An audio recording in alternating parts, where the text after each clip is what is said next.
আল্লাহর পয়গম্বর সালেহ তাদেরকে দাওয়াত দিয়ে বলে, তোমরা যেই মুক্তির ইবাদত বندگی করো, যেই মুক্তিকে তোমরা রব হিসেবে মানো, এই মুক্তি নিজেদেরকেই বাঁচাইতে পারে না। এই মুক্তির গায়ের মধ্যে মাছি পড়লে মুক্তি সরাইতে পারে না।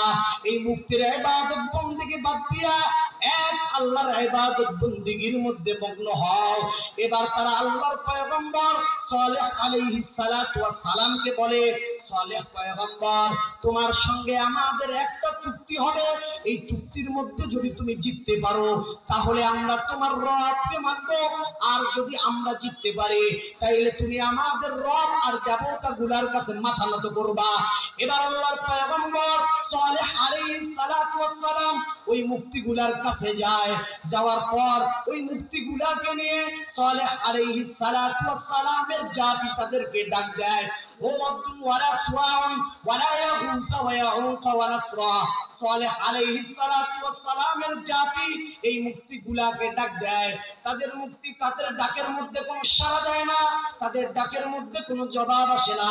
এইভাবে 5 বার তারা ডাকতে থাকে। সালেহ আলাইহিস সালাতু ওয়াস সালামের জাতি 5টা ডাক দেয়। এবার তাদের মুক্তি কোনো কথা বলে না, তাদের মুক্তির আওয়াজ থেকে কোনো জবান থেকে কোনো কথা বের হয় না। এবার তারা কোনো কিছু করতে পারে না। এবার সালেহ আলাইহিস সালাতু ওয়াস সালামকে বলে, সালেহ, আমাদের মুক্তি যেহেতু কথা বলতে পারে না, এবার তাহলে তুমি তোমার আল্লাহর কারিশমা দেখাও, তুমি তোমার আল্লাহর কুদরত দেখাও, তুমি তোমার আল্লাহর কুদরত আমাদেরকে দেখাও। কি কুদরত দেখাবা সালেহ? এবার সালেহ আলাইহিস সালাতু ওয়াস সালামকে বলে, সালেহ, তুমি আল্লাহকে ডাক দাও, তোমার আল্লাহর কুদরত আমাদের মধ্যে দেখাইতে বলো। এবার আল্লাহর পয়গম্বর সালেহ আলাইহিস সালাতু ওয়াস সালাম আল্লাহ পাকের কাছে দোয়া করার জন্য হাত উঠায়। এবার আল্লাহর পয়গম্বরকে ডাক দিয়া বলে, সালেহ আলাইহিস সালাতু ওয়াস সালামের জাতি বলে, সালেহ, আপনি আল্লাহর কাছে দোয়া করবেন, তার আগে আমাদের একটা প্রশ্ন আছে। এই প্রশ্নটা আমরা আল্লাহকে যেই দোয়া করতে বলবো এই দোয়া আপনি আল্লাহর কাছে করবেন। কি দোয়া আপনি বলে দেন। এবার এই দোয়াটা সালেহ আলাইহিস সালাতু ওয়াস সালামকে শিখায় দেয়। সালেহ পয়গম্বর, আপনি এই যে মুনাজাত করবেন, দোয়া করবেন, আল্লাহ যেন ওই যে একটা পাহাড় দেখা যায়, ওই পাহাড়ের ভিতর থেকে আল্লাহ যেন একটা উটনিকে বের করে দেয়। এবার আল্লাহর পয়গম্বর সালেহ আলাইহিস সালাতু ওয়াস সালাম আল্লাহর কাছে দোয়া করার জন্য হাত উঠায়। আল্লাহ, আপনি এই পাহাড় থেকে আবার সালেহকে ডাক দেয়, সালেহ, আপনি দোয়া থামান, আমাদের আরো কিছু কথা আছে। চিন্তা করেন কেমন জাতি। সালেহ আলাইহিস সালাতু ওয়াস সালাম বলছে, এই দাঁড়াও, দোয়া তো করবা, আল্লাহর কাছে তো উট চাইলা, তো আল্লাহকে বলতে হবে এই পাহাড়ের ভিতর থেকে আল্লাহ যেন একটা উট বের করে। পাহাড়ের ভিতর কি উট থাকে? পাহাড়ের ভিতরে উট থাকে বলেন? আপনি যে মইলা গেছেন ব্যাপার কি? কথা বলেন না। পাহাড়ের ভিতরে উট থাকে? মুসলমানের আওয়াজ হয় না কেন? আপনার সংখ্যালঘু দিকে জোরে ডাকতেন তো, আল্লাহ, বিল্লাহিত তাকবীর, বিল্লাহিত তাকবীর, মুমিন কি তাকবীর, আল্লাহু আকবার, মুমিন কি শামসির, আল্লাহু আকবার। মুমিন তো কথা বলবে, মুসলমান তো কথা বলবে। আল্লাহর নাম যখন আসবে সকলের আগে সর্বাগ্রে আল্লাহর নামকে প্রাধান্য দেয়া, এটাই হলো মুমিন মুসলমানের পরিচয়। কথা ঠিক কিনা? আমার বয়ানে যতক্ষণ আওয়াজ হবে কথা বলবো, আওয়াজ হবে না বয়ান বন্ধ করে চলে যাবো, ঠিক না? আরে ভাই, এখানে তো শিখার জিনিস, শিখতে আসছি না আমরা। কোন নবীর ঘটনা বলতেছি বলেন তো? সবাই বলে না। মুসা নবী, কে কইছে? সালেহ আলাইহিস সালাম। মুসা নবীর কাহিনী তো শেষ। হ্যাঁ, মুসা নবীর ঘটনা তো শেষ হইছে, সালেহ আলাইহিস সালামের কাহিনী ঢুকছে। ওই যে নানা নাতির কথা শুনেন নাই? হুজুরে ওয়াজ করছে, হাঁটুয়ার উপরে কাপড় তোলা যাবে না। হাঁটুয়ার উপর কি তোলা যাবে না? নানা নাতি সারা রাত ওয়াজ শুই না, বাড়িতে যাবে, নদী পার হওয়া লাগে বেচারা।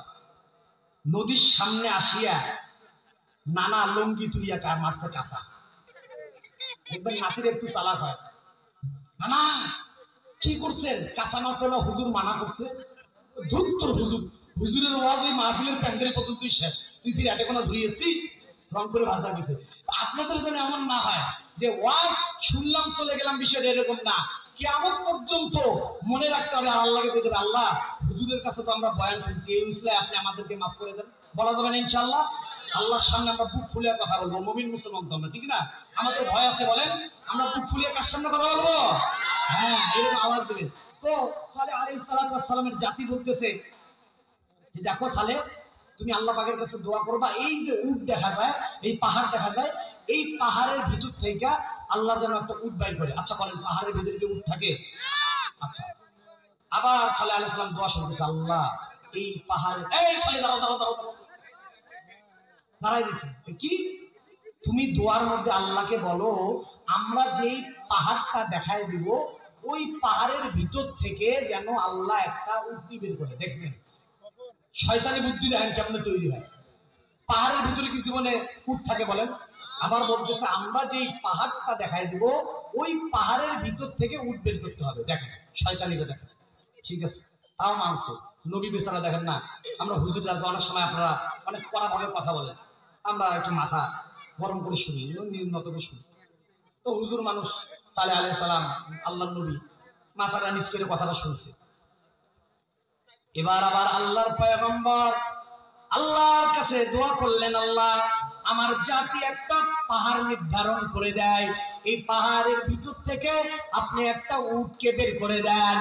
এবার সালেহ আলাইহিস সালাতু ওয়াস সালাম দোয়া করতে দেরি আল্লাহ সুবহানাহু ওয়া তাআলা মায়ের গর্ভের মধ্যে যেমন পেটটা উঁচু হয়ে যায়, বাচ্চা আসার পর মায়ের পেটটা যেমন উঁচু হয়ে যায়, ওই রকম পাহাড়ের পেটটা উঁচু হইতে লাগলো।